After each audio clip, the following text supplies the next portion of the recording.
atas berkat rahmat Allah yang Maha Kuasa. Podcast Day, podcast sambil nge-stay, dipersembahkan oleh Sehat Tentrem untuk Indonesia Raya. Assalamualaikum warahmatullahi wabarakatuh. Kembali lagi di Podcast Day, podcast sambil nge-stay, dipersembahkan oleh Sehat Tentrem untuk Indonesia Raya. Karena sudah setahun podcast kita nggak ngeluarkan podcastnya nggak ngeluarin podcast baru. Terakhir itu sama Mas Rendra ya, sama Mas Rendra tahun 2023 bulan Oktober. Jadi aku agak ngerdek sedikit karena kita sekarang juga ada di tempat yang sangat istimewa dan ini setting menurut saya paling sakral dan menegangkan dari kita melakukan podcast day. Nah, buat teman-teman STHolik sebelumnya karena ini sudah tahun 2025, kami mau mengucapkan selamat tahun baru 2025. Semoga di tahun 2025 ini apa nih? 2025 ini kita tahu maju, tambah ngeluarin banyak podcast, dan yang pasti di ulang tahun ST yang ke-12 ini kita lebih banyak bertemu oleh teman-teman STHolik sekalian. Jadi buat yang belum tahu sebenarnya konsepnya podcast day ini tuh apa ya? Kita ketemu sama berbagai macam tokoh dan orang-orang. Ada yang musisi, ada yang aktor, ada yang influencer, tapi satu yang menyatukan kita yaitu ST. Nah, karena itu dari podcast episode 1 sampai terakhir itu 6. Yang pertama Mas Indra apa Mas Indro ya? Yang kedua Mas Indra atau Mas Indro. Yang ketiga itu Mas Rio Sidik. Yang keempat Pak siapa? Yang parfum itu?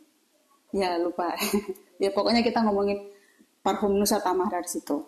Yang kelima Mas Adit. Yang keenam Mas Rendra. Nah, karena ini persamaannya ke-6 orang ini apa coba? Mereka kebanyakan itu cowok-cowok semua.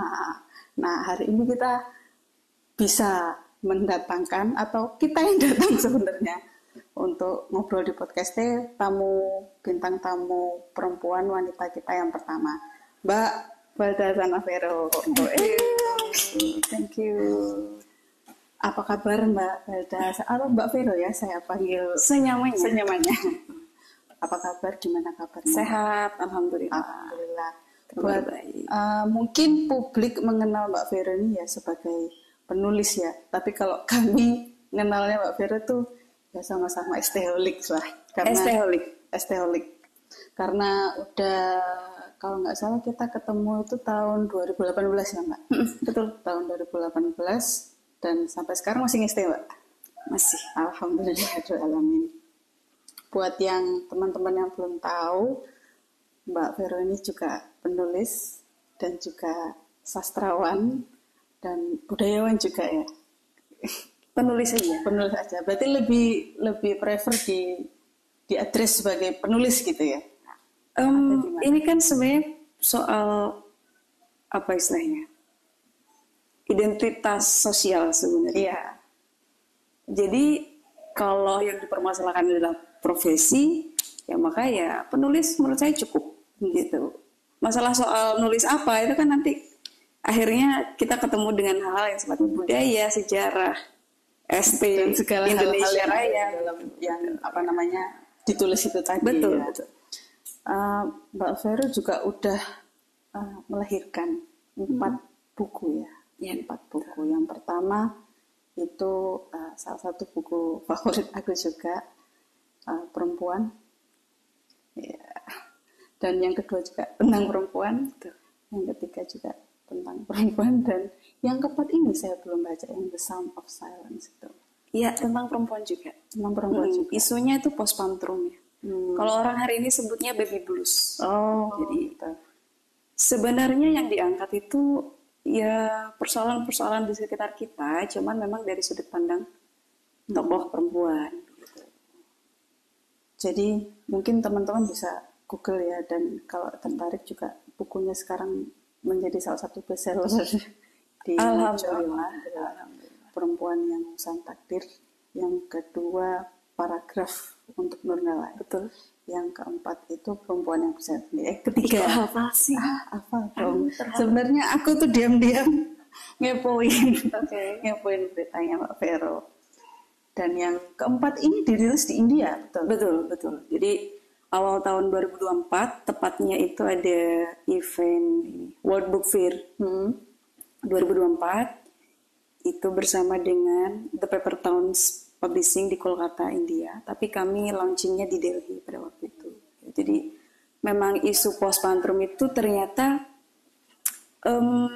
tentu itu sebenarnya isu global ya Mbak, kayak baby blues. Betul. Itu isu global. Cuman saya menemukan beberapa hal yang unik, bagaimana perempuan Jawa mengalami postpartum, bagaimana perempuan India mengalami postpartum. Jadi sebenarnya berangkat dari situ sih, kemudian muncul creative imagination, terus ya kita tulis dalam bentuk puisi.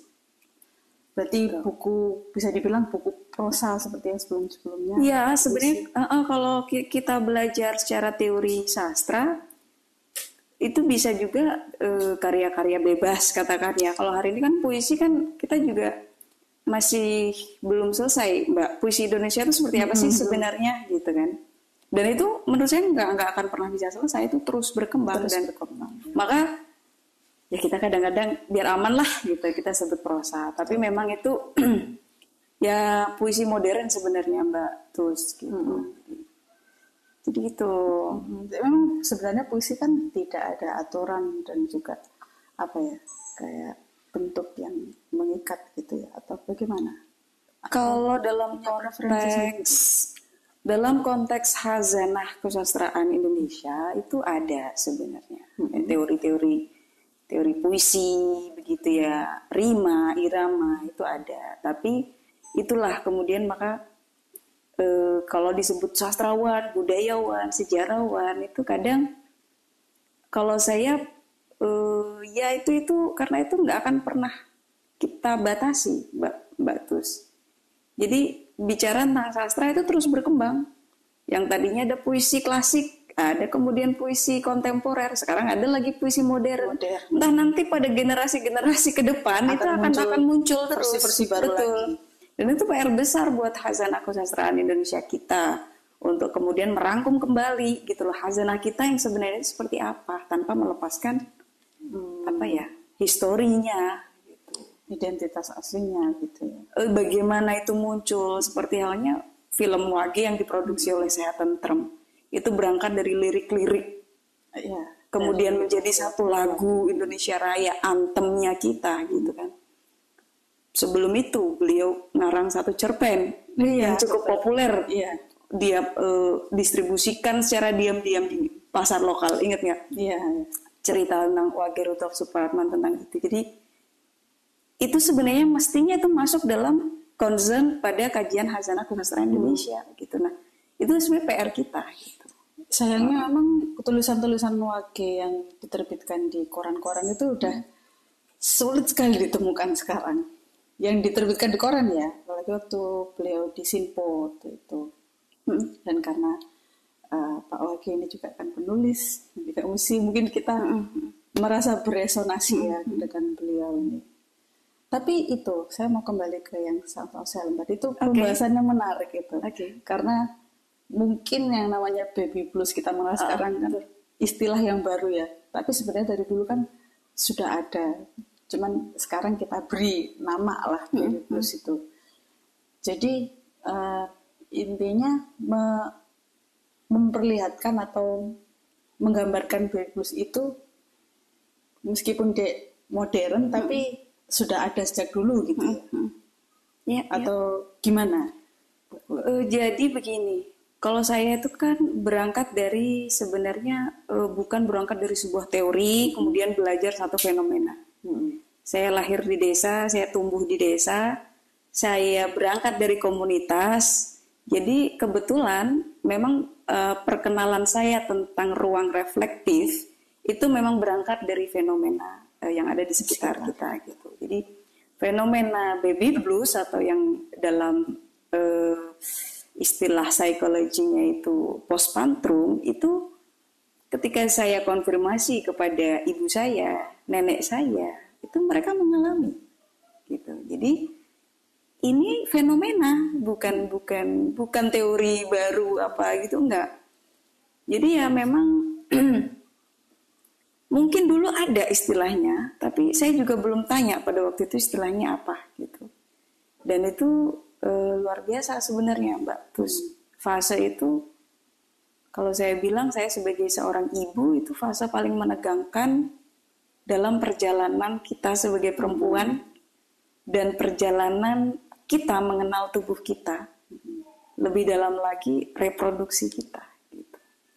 Jadi mulai kita punya masa menstruasi, kemudian melahirkan, gitu ya. Yang saya kira itu yang akan dijahit hanya tubuh kita, gitu ya.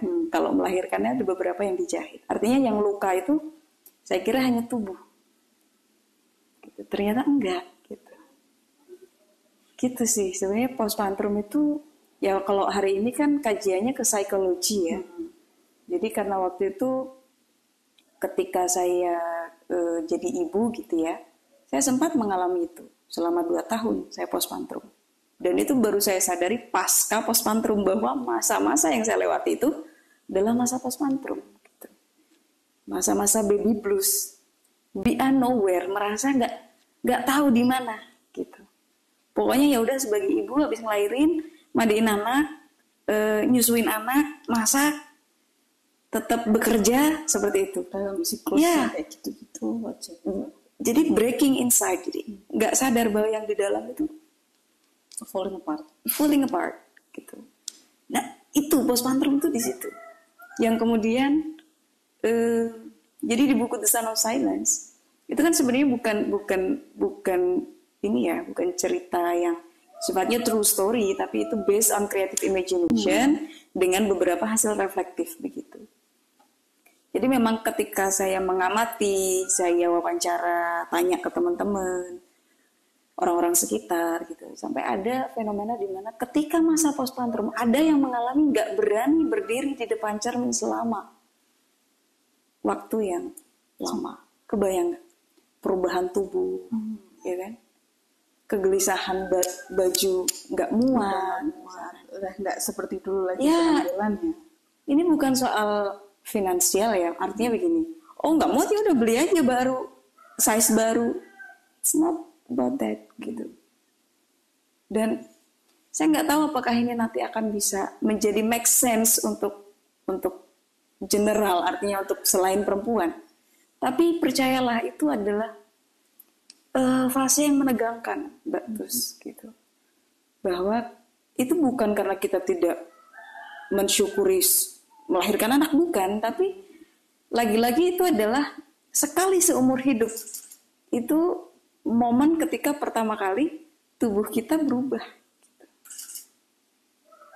Jadi hasil refleksi itu sebenarnya. Banyak yang itu akhirnya seperti salah menerjemahkan bahwa baby blues itu seolah-olah ibu ini tidak mensyukuri kehadiran anaknya, padahal nggak ada hubungannya itu. Aku ini loh, mungkin itu ya kecakapan Mbak Vero dalam menggambarkan perempuan itu sampai jadi 4 anak ini itu. Kenapa memilih topik ini? Kenapa memilih untuk terus membicarakan tentang perempuan? Itu saya sebenarnya sederhana, terpanggil terus, kembali terus. Jadi ada satu kiai yang pernah menyampaikan kepada saya bahwa seniman, penulis itu mereka mendapatkan ilham begitu. Maksudnya itu more than inspiration. Kalau mungkin bahasanya Mbak Tus panggilan, mungkin semacam itu. Tapi kalau saya sebenarnya lebih pragmatis lagi karena ya saya ini perempuan gitu, dan saya cukup secara teknis itu saya gimana caranya secara esensi tersampaikan gitu. Jadi karena saya perempuan, saya tahu persis cara kerja otak perempuan, cara kerja emosi perempuan, dan bagaimana proses spiritualitas perempuan gitu ya. Maka saya berangkat dari situ, saya menulis sesuatu dari sudut pandang perempuan, meskipun di dalam proses kreatifnya itu ada alter ego juga gitu. Artinya tidak serta-merta karena ego saya seorang Vero menulis tentang topik ini gitu, tapi juga melibatkan banyak temuan-temuan sekitar gitu ya. Kemudian reflective imagination-nya juga kita libatkan gitu. Jadi bukan sekedar pemikiran atau opini murni dari seorang Vero, tapi tentang kejadian-kejadian yang terjadi di lingkungan Mbak Vero tumbuh. Ya mungkin begitu ya Mbak, tapi ya itu tadi saya nggak muluk-muluk sih. Wah, PR banget ketika nanti misalkan saya harus menulis dengan tokoh laki-laki gitu. Wah, itu butuh level imajinasi yang luar biasa gitu. Nanti yang kegelisahan ini malah nggak tersalurkan gitu. Tapi banyak penulis-penulis yang menggunakan metode itu dan saya sangat appreciate dengan itu luar biasa sekali. Cuman saya lebih alasan yang sederhana karena saya perempuan aja gitu. Memang kita kadang-kadang cenderung menulis atau mengekspresikan sesuatu yang dekat dengan kita. Betul. Karena kita mungkin merasa dekat dengan sangat mengidentifikasi diri menjadi seorang perempuan, ya aku harus nulis tentang perempuan gitu. Bukan begitu teman-teman? Nah ini Mbak Vero, karena saya sebenarnya kaget ya nggak kaget sih, cuman bertanya-tanya waktu 2 tahun atau 3 tahun yang lalu ya, saya dengar kabar Mbak Vero tiba-tiba udah di India, kok main India gitu. Oke. Nah, ini boleh sambil ngerokok nggak? Boleh kita gitu ya. Biar santai aja, karena kan tadi biar kita nggak terlalu tegang. Bukan properti. Saya hari ini kids money aja. Oke, saya ini sih favorit. Jadi waktu saya ke India juga bawanya ini. Gitu. Ya. Tapi cepet habis kayaknya kalau di India ya, karena di India belum ada ini. Iya, waktu itu sempat ada yang mungkin belum kenal ya, apalagi India itu kan mereka merokok itu membunuhmu, gitu, literally yang membunuhmu. Karena produk rokoknya dari sana bos, gitu kan, bukan dari sini. Jadi apalagi kretek cukup mereka takut gitu. Tapi ya udah, yang mau coba. Nah ini, jadi Mbak Vero pendidikannya yang S1 di UIN Malang. Kita juga kebetulan bertemunya waktu itu di UIN Malang dalam rangka pemutaran film Wage ya tahun 2018 waktu itu. Kita pertama kali ketemu Mbak Vero, kita kenalan dan kita ngobrol sampai malam-malam kalau nggak salah itu. Nah kemudian di tahun 2022 betul, Mbak Vero memutuskan S2 ke 2021. Nalanda University. Kenapa? 1, kenapa S2? 2, kenapa Nalanda yang dipilih? Oke, cukup panjang.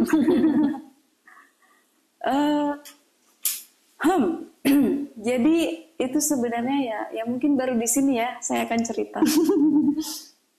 Belum juga di forum-forum diskusi, belum pernah. Sebenarnya kabur pada waktu itu. kita ini kalau orang sebutnya hibernasi. Sebenarnya S2 itu ya hibernasi. Jadi bukan escape juga, tapi pause dari realitas yang ada di sini. Saat itu yang mendasari keputusannya saat itu. Kenapa Nalanda yang dipilih?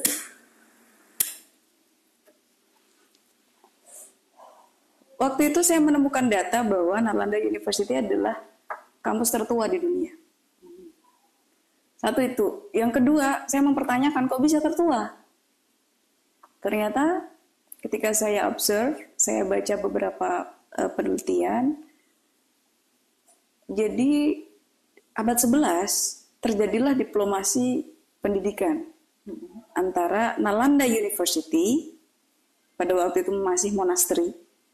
Bukan masih sih, monasteri itu sebenarnya kalau pada abad itu levelnya sama dengan university. Gitu. Dengan Sriwijaya. Gitu ceritanya. Diplomasinya apa? Jadi mereka pertukaran pelajar. Mereka sebutnya Brahmacari.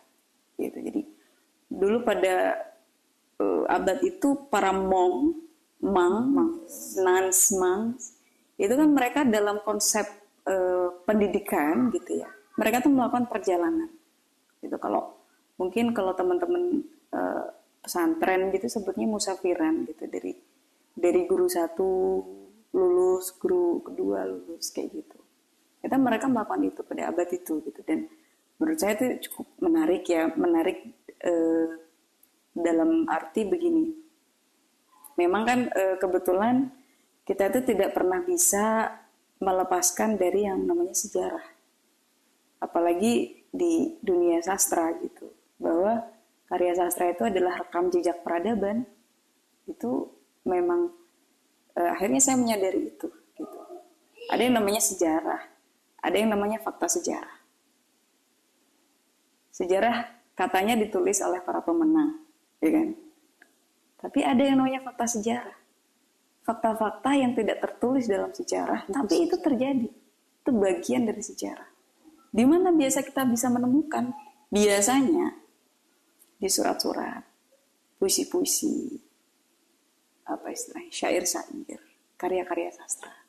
Di situ kemudian saya memang ada kedekatan dengan sastra itu sendiri, bahwa nggak bisa ini saya menolak sejarah, karena memang pada waktu itu cukup ini ya, bicara sejarah tuh ruwet lah, kita mikirin hari ini aja gimana bisa jadi kaya, gimana jadi terkenal gitu ya.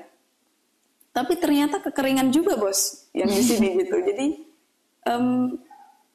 dari situlah kemudian saya mulai memberanikan diri membaca sejarah gitu. Dan memang menurut saya harus begitu. Waktu itu memang saya sudah tidak ada sentimen masalah ya hal-hal yang berkaitan dengan Nusantara lah yang kemudian membawa saya untuk kita kerjakan, kita berangkat ke India. Jadi karena di sana terjadi diplomasi pendidikan, dan itu mungkin lebih dari diplomasi pendidikan, Mbak Tus. Pada waktu itu Dharma Kitri itu menerima Ratu Atisha dari Nalanda. Waktu itu Ratu Atisha itu adalah salah satu guru besarnya di Nalanda, di monasterinya. Kemudian ke sini untuk belajar Sanskerta. Kebayang nggak? Belajar Sanskerta ke sini. Betul. Yang mana sebelumnya klaimnya adalah Sanskerta adalah bahasa ibu mereka. Gitu. Klaim secara internasional Sanskerta adalah bahasa tertua peradaban. Artinya, sing tua siapa sih? Gitu. Tapi itu lagi-lagi itu bukan perspektif ya, itu bagaimana proses pembacaan itu lagi gitu. Dan bijaknya ya kita nggak perlu lagi sentimen siapa yang tua siapa, tapi ya itu tadi kembali membaca sejarah dengan bijak, itu menurut saya kebijakan itu sendiri gitu. Jadi ya itu yang menarik saya untuk Nalanda gitu ceritanya. Karena Sriwijaya.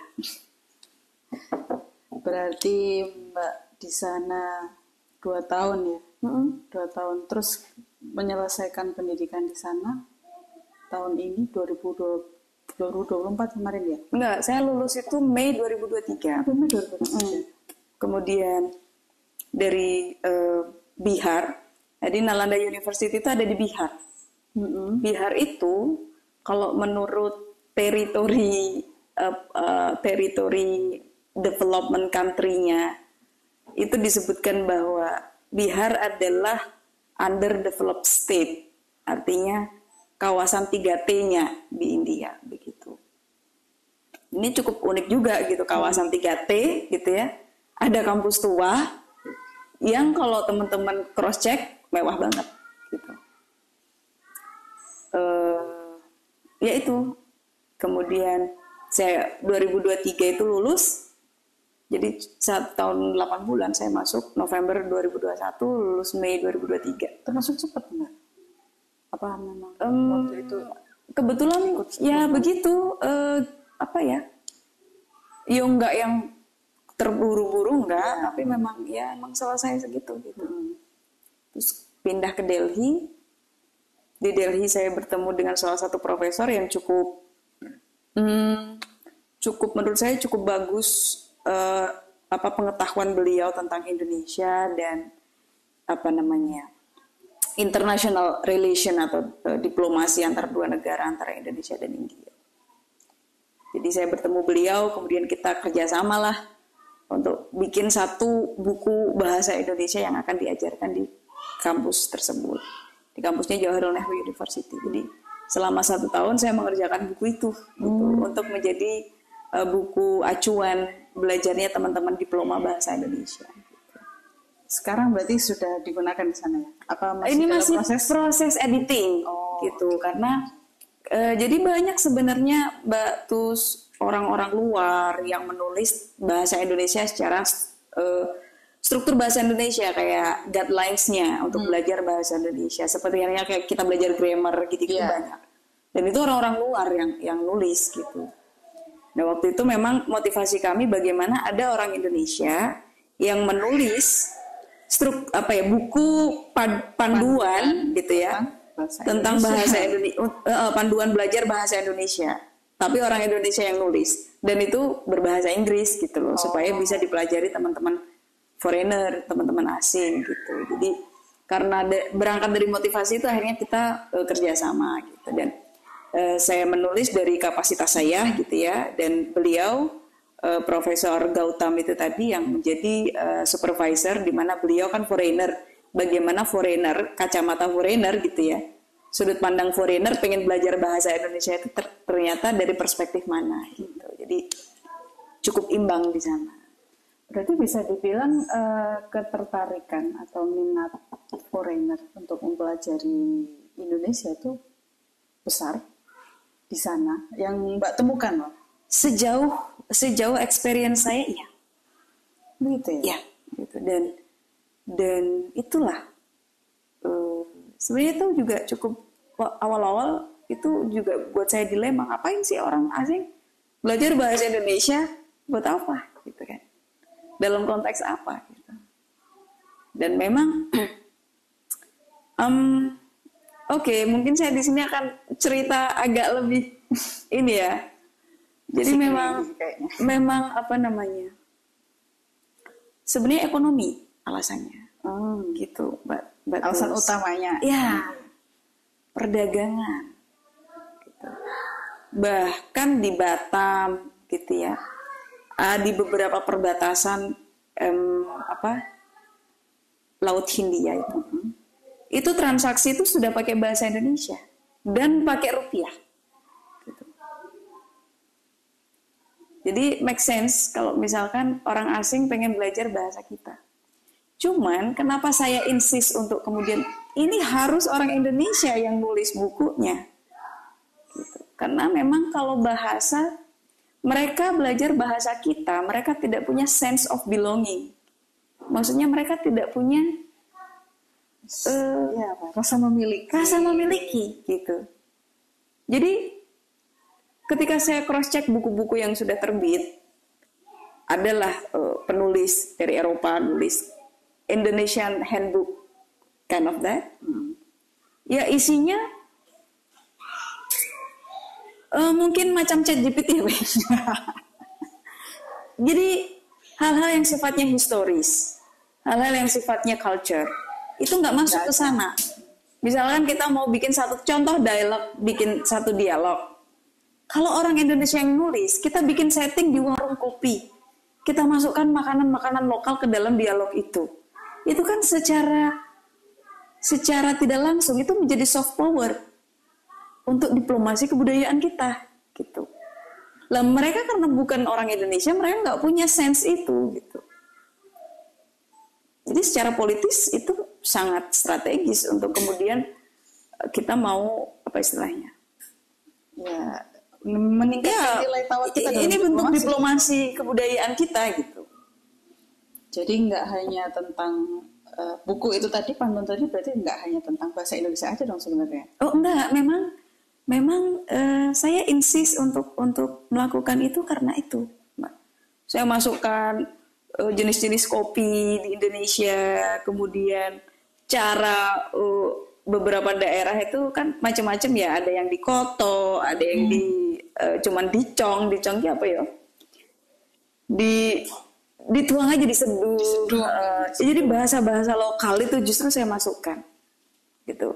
Dan di dalam glosariumnya saya buat padanan kata dalam verb dalam bahasa Inggrisnya gitu.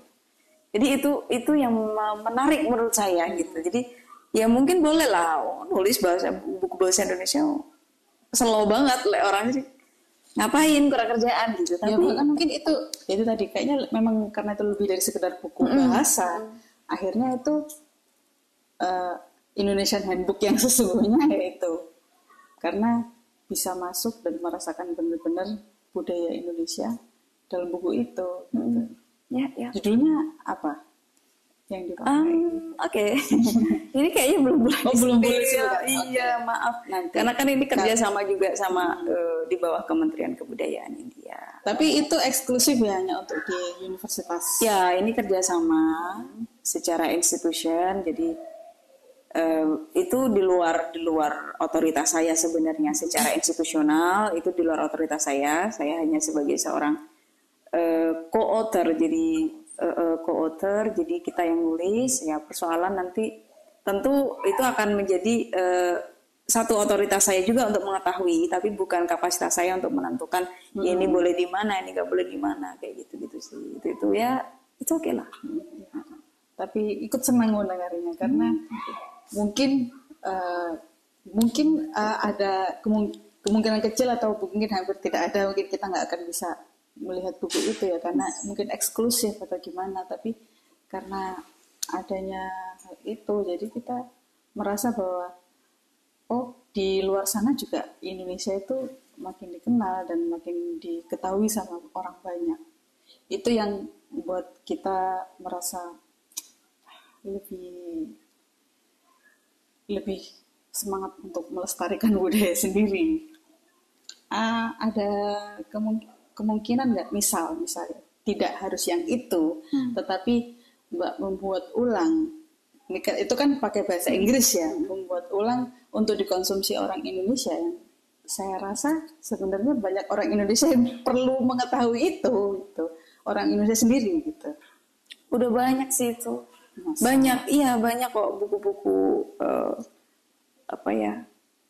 banyak lah, bahkan sekarang aja PNS gitu ya, atau guru misalkan mau naik golongan, naik pangkat, itu kan mesti punya karya tulis gitu. Banyak kajian-kajian linguistik bahasa Indonesia itu udah banyak. Dan memang saya kan secara background akademik saya bukan bahasa Indonesia, sehingga itu mungkin bukan ya mungkin kalau nulis mungkin bisa, tapi dalam rangka akademis itu sepertinya banyak teman-teman yang lebih expert yang memang pada backgroundnya. Berarti pada saat itu memang tujuannya akademis. Kalau yang di India itu kan memang kami kan humaniora ya, jadi memang tujuannya itu gitu. Itu sih. Kalau ada yang mau protes, kenapa nggak ditulis dari orang lulusan bahasa Indonesia aja gitu? Ya nggak apa-apa. Kenapa kesempatan yang datang nggak diambil kan gitu kan? Gitu sih. Selain itu, sekarang lagi proses menulis lagi buku yang kelima atau sedang apa ini kira-kira?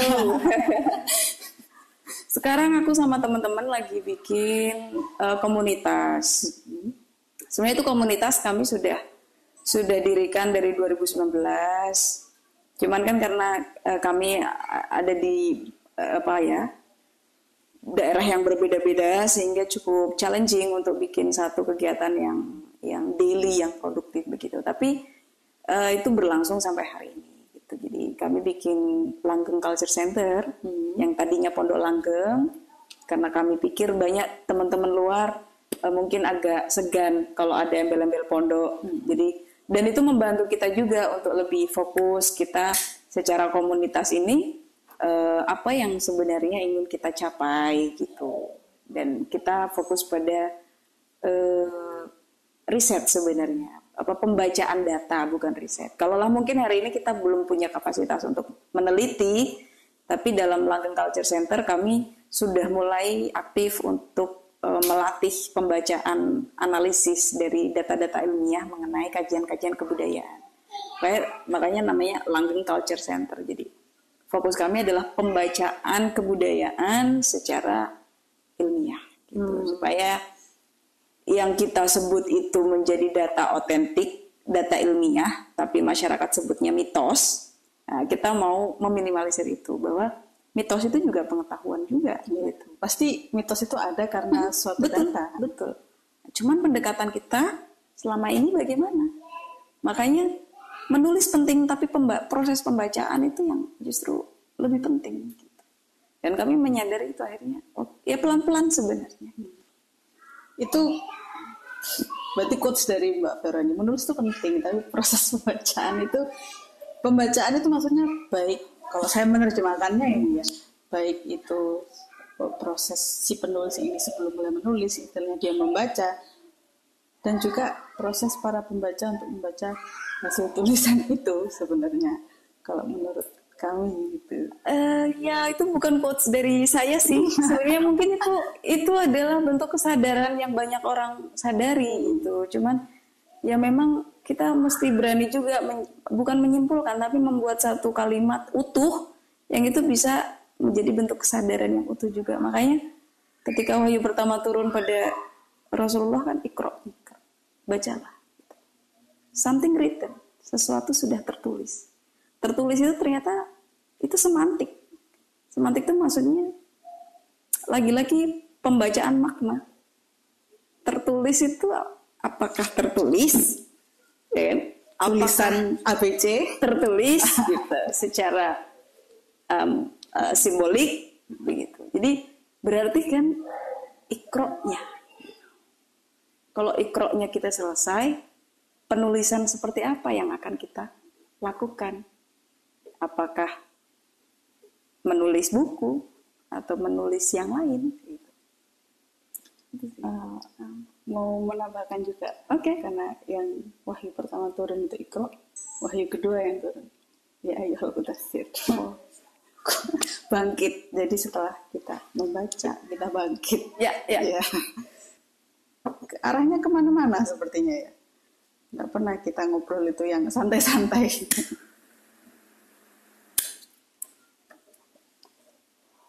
Itu nggak santai ya? Mungkin ini santai bagi kita ya.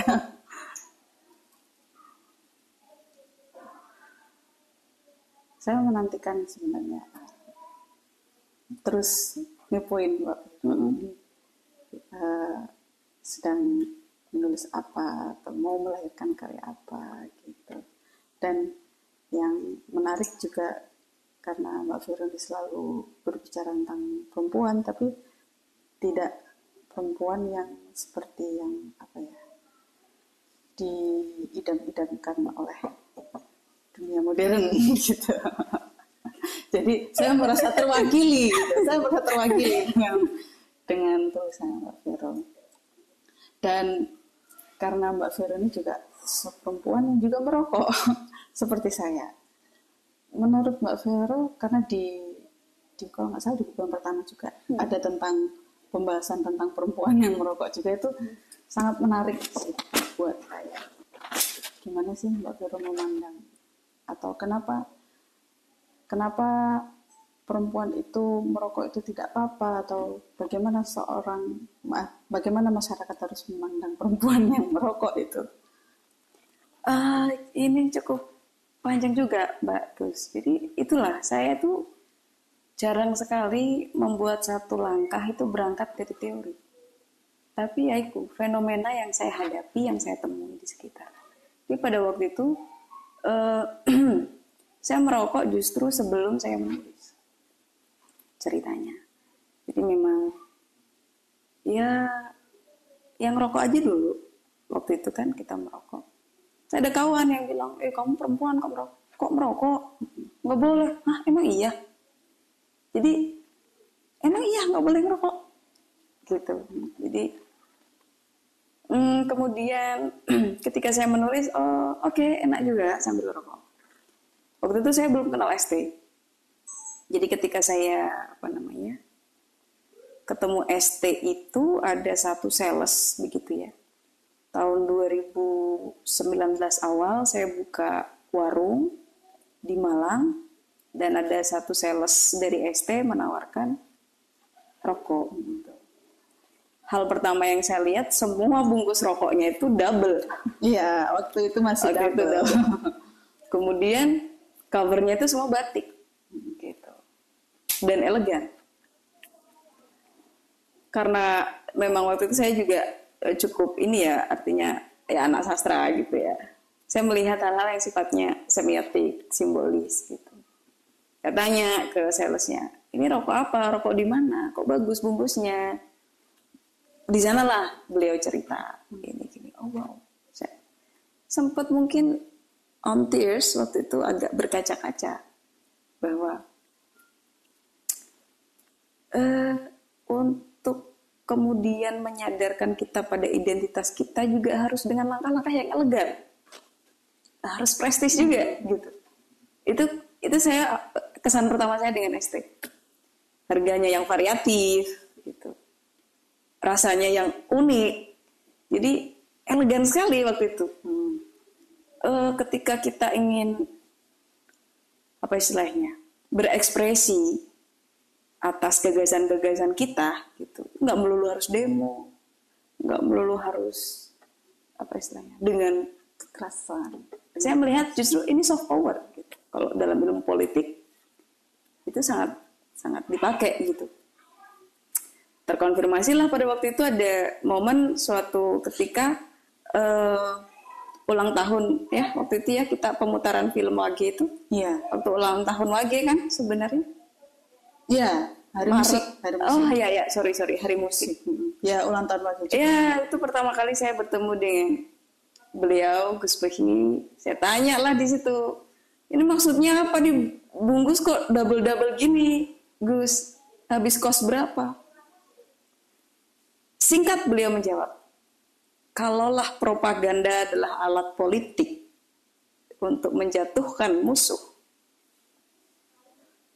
maka kita pakai propaganda untuk hal yang baik. Jadi itu yang kemudian saya, ST ini lebih dari sekedar produk ya, tapi pengetahuan gitu. Jadi saya pikir kalau suatu hari kalau saya mungkin S3 atau ada postdoc, amin, saya mau meneliti nih. Jadi ya ini satu khazanah keilmuan, ini pengetahuan gitu. Ya bolehlah yang bisnis monggo lah, itu penelitian teman-teman bisnis gitu. Tapi manajemen bisnis apa monggo lah, tapi dari sudut pandang humaniora ini adalah pengetahuan gitu. Dan disitulah saya makin bukan percaya diri merokok, tapi saya tidak menemukan adanya larangan perempuan merokok. Kalau dari segi kesehatan, karena itu aku milih ST gitu kan. Ya sekarang produk mana dulu? Kalau yang dipakai produk putihan-putihan macam barat itu ya tentu merusak dong. Itu semua sintetis kalau kita mau kaji secara ilmiah. Gitu. Tapi melihat sejarah, tembakau itu ya tomboku kalau kata mbahku dulu. Mereka untuk menghilangkan karang gigi, untuk menambah mengikat oksigen dalam darah, begitu. Dan cengkeh juga, cengkeh, anti nyeri, punya zat anti nyeri. Berarti kan sebenarnya bukan perempuannya. Kalaulah yang diperdebatkan adalah perempuan rentan tubuhnya, kesehatannya, jangan merokok karena ini dan itu. Oh berarti masalahnya bukan perempuannya, masalahnya adalah rokoknya. Iya dong. Iya. Coba misalkan punya tanaman tembakau satu gitu ya, ditanam sendiri, dipanen sendiri, jemur sendiri, rajang sendiri, linting sendiri, dibandingkan dengan rokok-rokok yang merusak tubuh atau yang merokok pembunuhmu yang ada dalam cukai-cukai itu. Jadi ini kan juga proses pembacaan sebenarnya, Mbak Tus. Gitu. Itu sih. Jadi nggak ada alasan khusus, apalagi tren. Iya, betul. Ya jadi ya memang cukup butuh waktu untuk kemudian berani bukan berargumen tapi punya alasan. Karena memang mau nggak mau kita menghadapi era yang sangat populis, teori yang populis yang seperti itu. Wah, ini perempuan berdaya harus merokok. Enggak gitu. Bukan soal berdaya atau tidak gitu. Itu menurut saya lebih pada internal bagaimana kita mengenal diri kita sendiri gitu. Itu sih.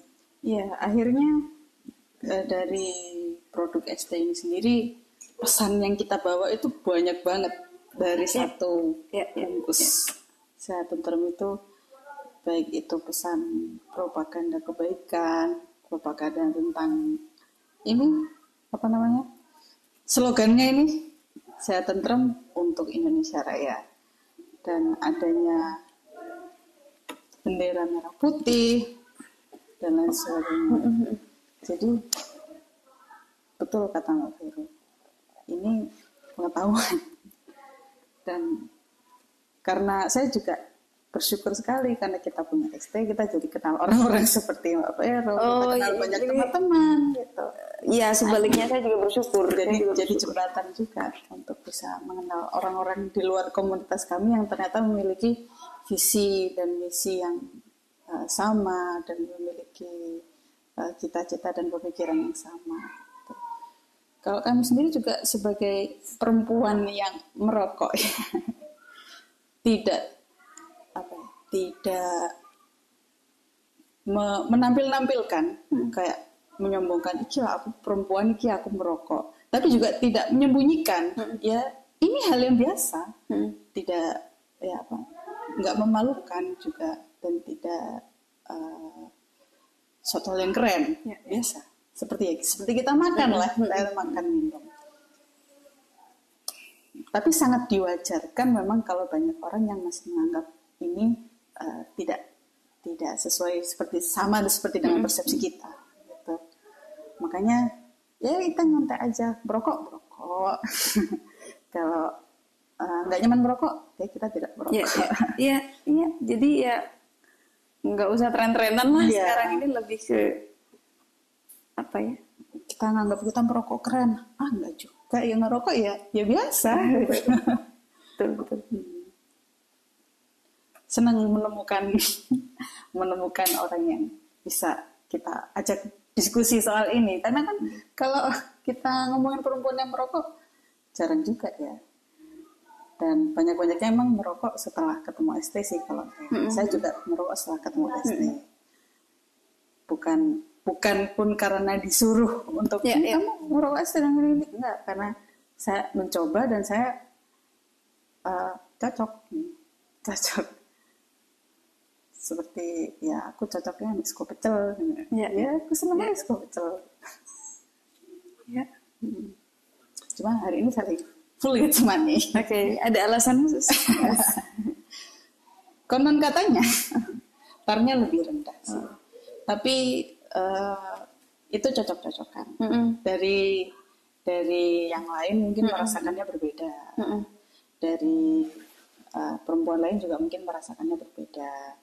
Saya juga sering dengar testimoni ya, bukan kami mengarang cerita, tidak, tapi dengar cerita orang lain yang mengatakan bisa menyembuhkan penyakit-penyakit seperti kanker serviks, kemudian bisa membantu kesuburan dan sebagainya. Ya itu semua atas berkat rahmat Allah yang Maha Kuasa. Jadi ST ini hanya perantara aja gitu. Ya. Dan Mbak Vero ini juga kan pernah punya pengalaman terapi sama Syifa juga ya waktu itu. Kayak gimana itu Mbak ceritanya? Itu awalnya jadi sebenarnya aku memang dari awal itu bukan yang skeptis dengan hal-hal yang sifatnya non medis gitu. Justru kebalik, kenapa sih hari ini yang kita sebut pengobatan alternatif itu disebut alternatif gitu? kayak misal flu, kenapa mesti pakai obat generik atau obat medis yang mana ya silahkanlah itu pembacaan orang ya. Tapi kalau aku prefer ke organik, alami gitu, mungkin jahe, serai apa segala macam, Herbal lah mungkin bahasa sekarang gitu ya. Ya, tapi lagi-lagi kalau bicara herbal itu akan mengarah pada alternatif. Ya. Padahal Asosiasinya. padahal kalau secara historis medicine itu ya itu. Campur herbal. Ya, pengobatan itu ya itu gitu. Kemudian dari salesnya tadi gitu, kita ngobrol dan lain sebagainya.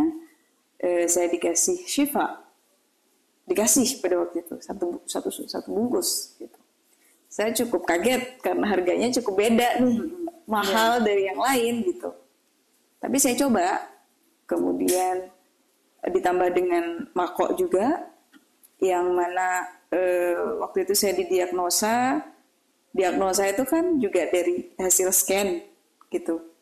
Itu memang menunjukkan ada kista diameter 3 cm. Nah begitu saya ikhtiar itu kurang lebih mungkin setengah bulan,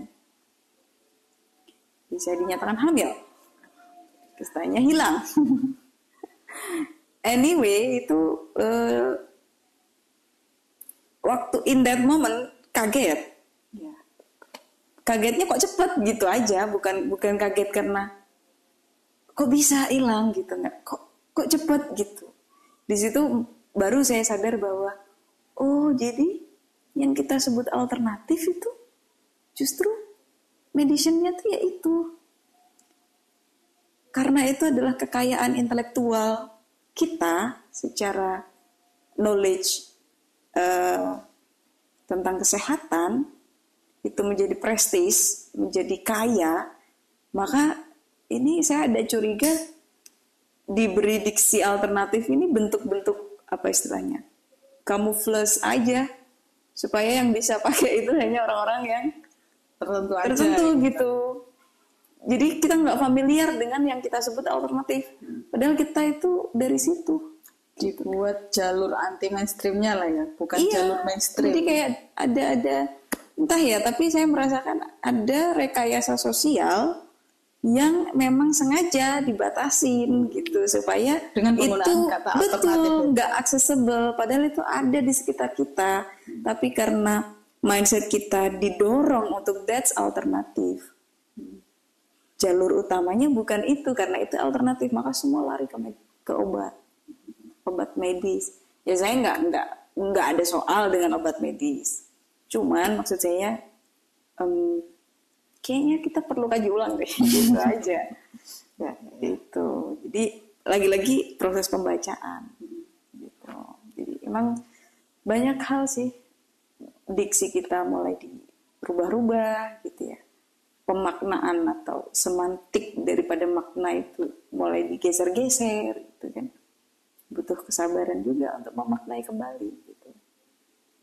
Supaya anak-anak muda zaman sekarang juga nggak salah paham juga dalam mengartikan perubahan dan pergeseran itu tadi ya, karena bahaya kalau anak muda ini hanya melihat literally aja atau dari kulitnya aja, karena banyak hal di sekitar kita tuh yang berubah.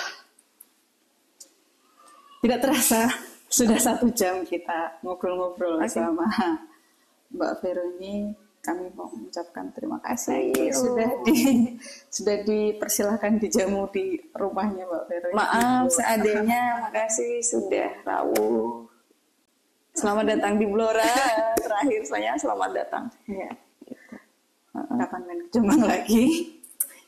Soon ya, teman-teman langgeng kita adakan ya untuk mungkin itu ada diplomasi kita. Kalau di Nalanda dan juga Sriwijaya ada diplomasi, kita juga harus bertukar. Oh ya, tentu.